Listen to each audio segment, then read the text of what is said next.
오늘은 사순절이 시작되는 제2의 수요일입니다. 사순절은 하나님의 사랑을 묵상하는 기간입니다. 우리를 위해 고난당하신 예수님을 생각하시면서 하나님의 사랑을 마음 깊이 새겨보도록 합시다.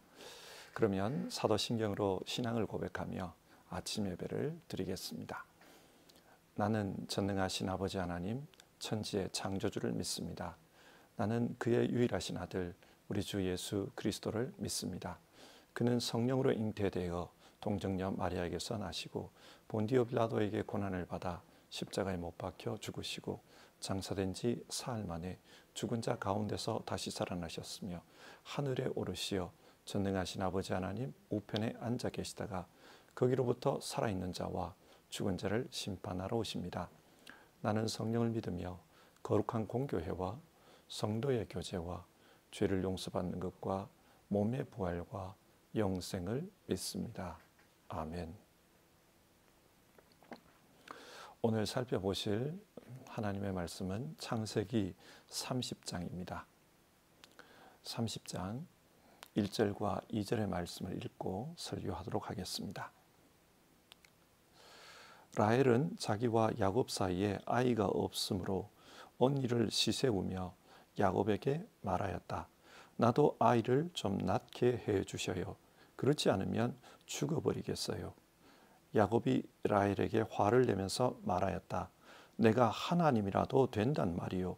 당신이 임신할 수 없게 하신 분이 하나님이신데 나더러 어떻게 하라는 말이요. 아멘.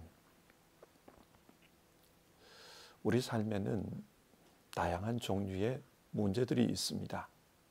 아마 이 세상에 문제 없는 사람은 아무도 없을 것입니다. 누구나 한두 가지 정도의 문제는 다 가지고 살아갑니다. 그렇다면 우리에게 중요한 것은 문제를 만났을 때 어떤 태도로 그 문제를 대하느냐, 그것입니다. 문제가 없을 수 없다면 그 문제를 어떤 태도로 극복하느냐, 그것이 중요합니다. 하나님은 우리가 문제 속에서 사는 것을 원치 않습니다. 그래서 성경 말씀을 통해 하나님의 뜻을 우리에게 전해 주십니다. 그러면 하나님이 무엇을 원하시는가, 어떤 것을 원하시는가, 그 하나님의 권면에 집중해 보도록 합시다. 창세기 29장 31절부터 30장 24절까지는 야곱이 자녀들을 얻는 이야기입니다. 이 이야기의 중심에는 야곱의 두 아내 레아와 라헬이 있습니다. 이들은 라반의 딸들입니다. 한 형제 자매입니다. 그런데 어찌하다 보니 한 남자의 두 아내가 되었습니다. 언니인 레아는 평범한 외모의 여인이었습니다.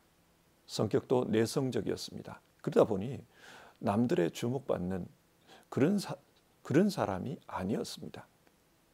오히려 외면당하기 쉽고 무시당하기 쉬운 그런 부류의 사람이었습니다. 반면 라헬은 달랐습니다. 그녀는 아름다운 외모를 가지고 있었습니다. 누구든지 좋아할 스타일의 사람이었습니다. 또 성격도 적극적이었고 매사에 자신감이 있었습니다. 레아는 이런 동생 뒤에 가려진 그런 사람이었습니다. 그런 가운데 이 두 여인 앞에 한 남자가 나타났습니다. 건사한 남자였습니다. 이 남자는 동생 라헬을 사랑했습니다.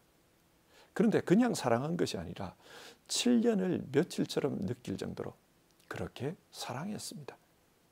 레아는 그런 그 남자와 동생을 늘 가까이에서 지켜보면서 부러워했을 것입니다. 마침내 그 남자와 동생의 결혼식이 열렸습니다. 그런데 그날 밤 아버지 라반이 레아에게 동생 대신에 침실에 들어가라고 했습니다. 그렇게 해서 레아는 그 남자의 부인이 되었습니다. 하지만 그 남자는 레아에게는 관심이 전혀 없었습니다. 오직 라헬이었습니다. 그래서 결국 7일 후 라헬 역시 그 남자의 아내가 되었습니다. 여러분, 레아와 라헬, 이 두 사람 중에 누가 더 행복한 삶을 살았을까요? 우리가 보기엔 라헬이 더 행복해 보입니다. 누군가에게 사랑받으며 인정받으며 산다는 것은 얼마나 행복한 일입니까? 그러나 오늘 읽은 30장 1절을 보면 라헬은 스스로 불행하다고 생각합니다. 죽어버리겠다고 말합니다. 왜 스스로 불행하다고 생각합니까? 언니는 남편으로부터 4명이나 아이를 출산했지만 자신은 출산하지 못했습니다.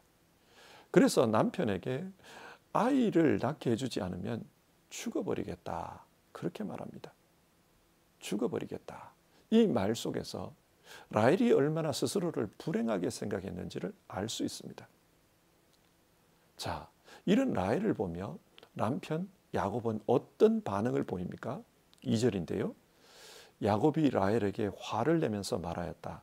내가 하나님이라도 된단 말이요. 당신이 임신할 수 없게 하신 분이 하나님이신데 나더러 어떻게 하라는 말이요. 야곱 역시 답답했습니다.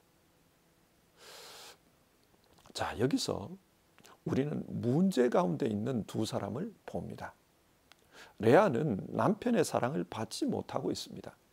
그리고 라헬은 자녀를 가지지 못하고 있습니다. 둘 다 문제를 가지고 있습니다. 이런 문제 속에서 사는 사람을 통해 성경은 무엇을 말하고 있습니까? 첫 번째로, 내게 없는 것을 보지 말고 내게 있는 것을 보라고 말씀합니다. 지금 객관적으로 보면 레아의 삶이 더 불행해 보입니다. 그녀는 이 결혼을 자기가 원해서 한 것이 아닙니다. 아버지 때문에 억지로 하게 되었습니다. 반면 라헬은 자기가 원하는 결혼을 했습니다. 또 남편으로부터 사랑도 받고 있습니다. 그러나 죽어버리겠다고 합니다. 왜 그렇습니까? 라헬은 자기에게 없는 것만 보고 있습니다. 모든 것을 가졌지만 없는 것 하나, 그 하나를 보고 있는 겁니다. 반면 레아는 자신에게 있는 것을 봅니다. 지금 없는 것을 따지면 비참합니다. 그러나 그녀에게 있는 것, 하나님께서 그녀에게 주신 것, 그것을 봅니다. 그래서 찬송의 삶을 삽니다. 레아의 네 번째 아들이 유다입니다. 유다라는 이름은 찬송이라는 뜻입니다. 아들의 이름을 찬송이라고 지은 것은 모든 문제가 다 해결되었기 때문이 아닙니다. 그러나 자신에게 주신 복, 내게 주어져 있는 것, 그것을 보니까 하나님을 향한 찬송이 나오는 것입니다. 한국 사람들의 특징 중 하나는 잘 만족하지 못한다는 것입니다. 다른 나라 사람들이 볼 때 한국은 정말 대단한 나라로 보입니다. 짧은 기간 내에 발전했습니다. 가장 못 사는 나라에서 잘 사는 선진국이 되었습니다. 그러나 한국인 스스로는 아직도 선진국이라고 생각하지 않습니다. 늘 문제가 있다, 그렇게 생각합니다. 그러면서 그 문제에 집착하는 경향이 있습니다. 문제에 집착해서 그 문제를 해결하고 더 나아지려고 하는 태도는 좋은 것입니다. 하지만 너무 문제에 집착하다 보니까 내게 있는 것, 가진 것을 보지 못하고 없는 것만 계속 생각합니다. 없는 것만 생각하다 보니까 스스로 불행하다고 느껴지는 겁니다. 그래서 한국인들은 행복 만족도가 아주 떨어집니다. 그 결과 높아진 것이 자살률입니다. 오늘 성경이 우리에게 무엇을 말합니까? 세상에 문제 없는 사람은 아무도 없습니다. 누구든지 종류가 다를 뿐 문제는 가지고 있습니다. 남들이 볼 때는 저 사람은 정말 행복하겠다, 그렇게 보는 것뿐이지 정작 그 사람도 문제는 있습니다. 따라서 문제를 만났을 때 어떤 태도를 가지느냐, 그것이 중요합니다. 성경은 받은 복을 세어보라고 합니다. 하나님께서 이미 주신 복, 그 복을 세워보라고 합니다. 그러면 그 인생은 그 복 때문에 찬송이 흘러나오는 인생이 될 것입니다. 받은 복을 세워보라. 두 번째로 문제를 만났을 때 하나님 앞에 나아가라고 합니다. 레아가 아들을 낳고 이름 짓는 것을 한번 보십시오. 르우벤, 하나님께서 나의 고통을 살피시고 아들을 주셨구나. 자신의 고통을 하나님 앞에 가지고 나갔던 것입니다. 그리고 그 고통을 하나님이 살펴보셨다고 생각합니다. 시므온, 하나님께서 남편의 사랑받지 못하는 나의 하소연 소리를 들으셨구나. 하나님께서 들었다고 합니다. 이 말은 하나님 앞에 아뢰었던 것입니다. 그리고 유다, 하나님을 찬송하겠다. 이렇게 보면 레아의 자녀들은 하나님과 연관이 있는 그런 뜻이 많습니다. 그녀는 문제가 있을 때마다 하나님 앞에 나아갔던 것입니다. 그래서 하나님으로부터 문제 해결을 받았습니다. 반면 라헬은 어떻습니까? 문제를 다른 사람에게 하소연합니다. 그러면서 불평합니다. 이 불평을 들은 야곱은 내가 하나님도 아닌데 나들을 어떻게 하라는 말이야. 그렇게 화를 냅니다. 그렇습니다. 사람이 해결해 줄 수 있는 문제라면 사람과 상담하는 것도 가능한 방법입니다. 그러나 사람이 어쩔 수 없는 문제를 사람에게 자꾸 이야기한들 그게 무슨 해결책이 되겠습니까? 우리 그리스도인들은 하나님 앞에 자기 문제를 가지고 나갈 수 있는 사람입니다. 기도는 하나님께서 우리에게 주신 특권입니다. 그래서 문제를 만났을 때 하나님께서는 그 문제를 가지고 나아오라 우리에게 말씀합니다. 30장 22절을 한번 보십시다. 하나님은 라헬도 기억하셨다. 하나님이 라헬의 호소를 들으시고 그의 태를 열어주셨다. 라헬도 하나님 앞에 나아갔습니다. 그러자 하나님께서 라헬의 몸에서 요셉이 태어나게 했습니다. 자, 여기서 생각해 볼 것이 있는데요.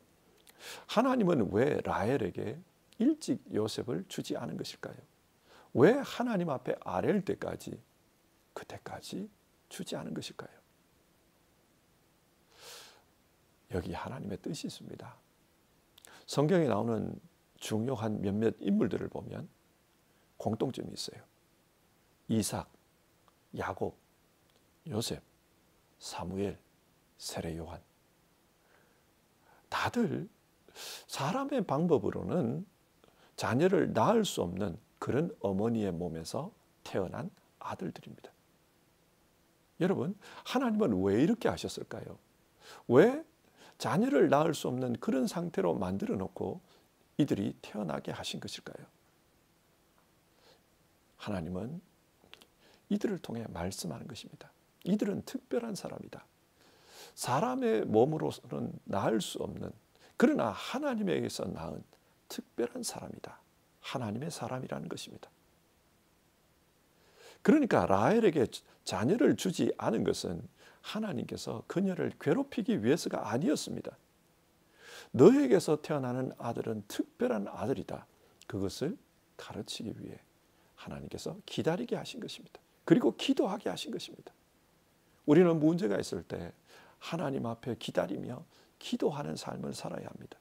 그러면 하나님께서 그 문제를 해결해 주십니다.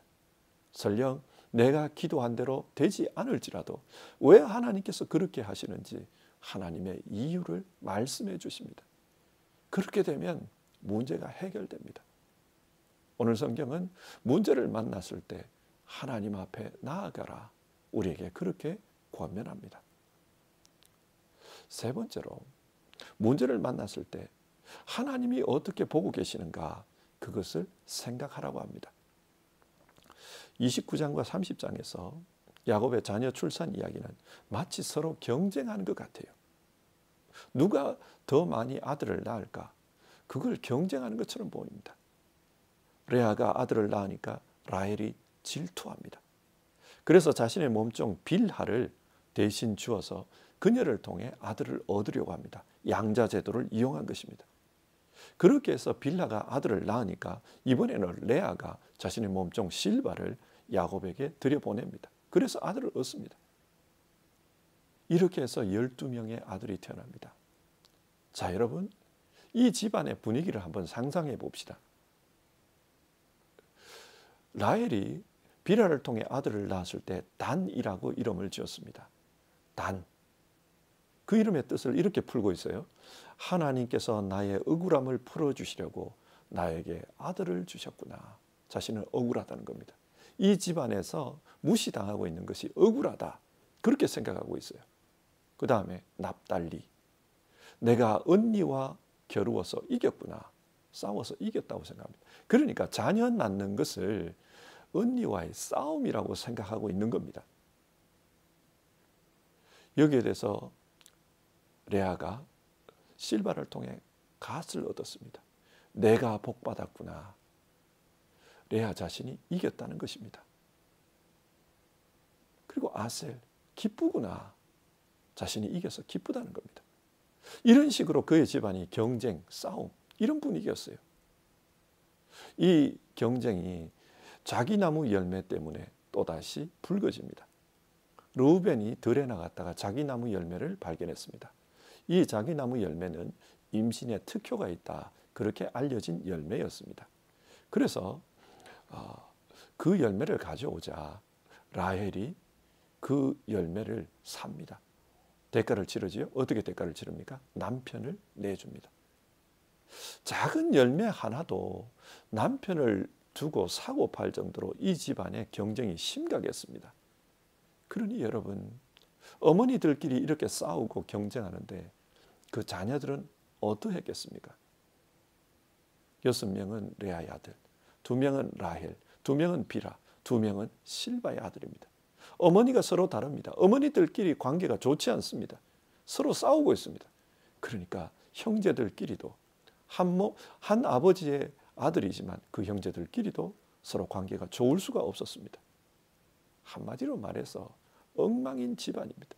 분위기가 엉망입니다. 그런데 여러분, 이런 12아들을 하나님은 어떻게 보고 계십니까? 12아들 중에 어떤 아들은 우리 어머니가 힘이 세니까 나는 중요한 아들이다. 우리 어머니는 힘이 없으니까 나는 힘이 없는 아들이다. 서로 그렇게 경쟁했을 거예요. 아들끼리도. 그리고 나는 잘났다. 너는 못났다. 그렇게 서열을 세웠을 거예요. 그러나 하나님은 이들을 어떻게 보십니까? 하나님의 마음은 훗날 보면 드러납니다. 하나님께서 제사장을 뽑으시고 제사장의 옷을 입히시는데 그 옷이 에봇입니다. 그 제사장의 옷 에봇에는 12개의 보석이 박혀 있었다고 합니다. 이 보석이 뭘 상징하는가? 이 12아들을 상징합니다. 야곱의 12아들, 12지파를 상징합니다. 이 보석을 보면 당대의 가장 소중한 그런 보석들이에요. 이것을 제사장의 가슴에 박고 그렇게 하나님 앞에 나오라. 이게 뭘 의미할까요? 하나님은 자기 스스로의 가슴에 이 12명을 품고 있다는 것입니다. 사람들이 보기에는 엉망입니다. 집안이 엉망이에요. 그러나 하나님은 이 집안을 대단하게 보십니다. 사람들은 누가 잘났다 누가 못났다 그렇게 평가하지만 하나님은 이 12 모두를 소중하게 생각하십니다. 그래서 너는 내 것이라 오늘날 내가 너를 낳았다. 하나님은 이 12를 그렇게 대하고 계십니다. 우리도 이 세상을 살며 경쟁에 뒤처질 때가 있습니다. 그러면 나는 하찮은 존재구나. 나는 조건이 좋지 못해서 세상에서 하찮은 존재로 전락하고 말았구나. 불평이 나옵니다. 사랑받지 못하고 있구나. 스스로에 대해서 좌절합니다. 그러나 그때 우리가 생각해야 할 것은 하나님은 이런 나를 어떻게 보고 계시는가? 그 문제입니다. 하나님의 시선을 알게 되면 하나님의 은혜를 깨닫게 됩니다. 하나님께서 나를 품고 계시구나. 너는 내 것이라. 내가 너를 낳았다. 하나님께서 나의 아버지시구나. 그것을 아는 것만으로도 위로가 됩니다. 오늘 성경은 문제를 만났을 때 문제 속에 있는 나를 하나님이 어떻게 보시는가 그것을 생각하라고 말씀합니다. 설교를 맺겠습니다. 문제 없는 사람은 이 세상에 아무도 없습니다. 그렇기 때문에 중요한 것은 문제를 만났을 때 어떤 태도로 그 문제에 접근하느냐 그것입니다. 오늘 성경은 어떻게 접근하라고 말씀합니까? 먼저는 없는 것을 보지 말고 있는 것을 보라고 합니다. 하나님께서 주신 복을 세어보라고 합니다. 없는 것만 따지면 불행하게 느껴집니다. 그러나 하나님은 우리에게 주신 것이 있습니다. 하나님이 주신 것, 그것을 생각하면 거기에서 찬송이 나옵니다. 두 번째로 하나님은 문제를 만났을 때 하나님 앞에 나아오라고 합니다. 하나님 앞에 나아가면 하나님께서 우리 문제를 들어주십니다. 그리고 해결해 주십니다.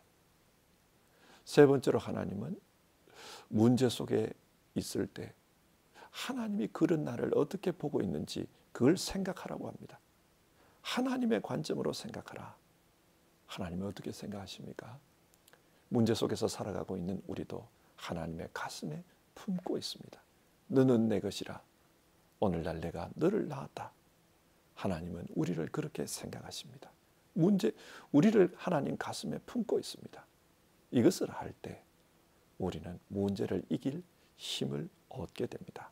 사랑하는 성도 여러분, 우리 안에 문제가 있을 때 그때 오늘 성경이 말씀하는 권면을 생각하면서 살아갑시다. 그러면 이 문제들을 이기고 믿음의 승리자로 살 수 있을 것입니다. 같이 기도하겠습니다. 하나님, 오늘은 성경을 통해 야곱이 어떻게 문제를 이겨갔는지, 그 가정이 어떻게 문제를 이겨갔는지 그것을 살펴보았습니다. 하나님께서 우리를 하나님의 사람으로 만들어 가실 때는 우리에게 문제를 주시고 그 문제를 통해서 역사하십니다. 그때 문제를 만났을 때 우리는 그 문제를 어떻게 대해야 할지를 오늘 성경을 통해 배웁니다. 하나님, 문제만 보지 않게 하옵소서. 이미 내게 주신 복들도 볼 수 있게 도와주시옵소서. 받은 복을 세워보는 그런 지혜를 우리에게 주시옵소서. 또 문제를 만났을 때 하나님 앞에 나아가서 그 문제를 아랠 수 있는 기도하는 삶을 살게 하옵소서. 그리고 문제 안에 있는 우리를 하나님께서 어떻게 보고 계신가 그것을 기억하며 힘을 얻는 우리 되게 하옵소서. 하나님, 우리 성도님들 그 문제가 어떤 문제이든 문제를 이기고 하나님의 은혜를 누리며 사는 사람들 다 되게 하옵소서. 하나님이여, 우리 성도님들과 함께해 주시옵소서. 예수님의 이름으로 기도드립니다. 아멘. 오늘 하루도 하나님 말씀 붙들고 승리하며 사는 우리 모두 되기를 바랍니다. 주님 가르쳐 주신 기도로 아침 예배를 마치겠습니다. 하늘에 계신 우리 아버지, 아버지의 이름을 거룩하게 하시며 아버지의 나라가 오게 하시며 아버지의 뜻이 하늘에서와 같이 땅에서도 이루어지게 하소서. 오늘 우리에게 일용할 양식을 주시고 우리가 우리에게 잘못한 사람을 용서하여 준 것 같이 우리 죄를 용서하여 주시고 우리를 시험에 빠지지 않게 하시고 악에서 구하소서. 나라와 권능과 영광이 영원히 아버지의 것입니다. 아멘.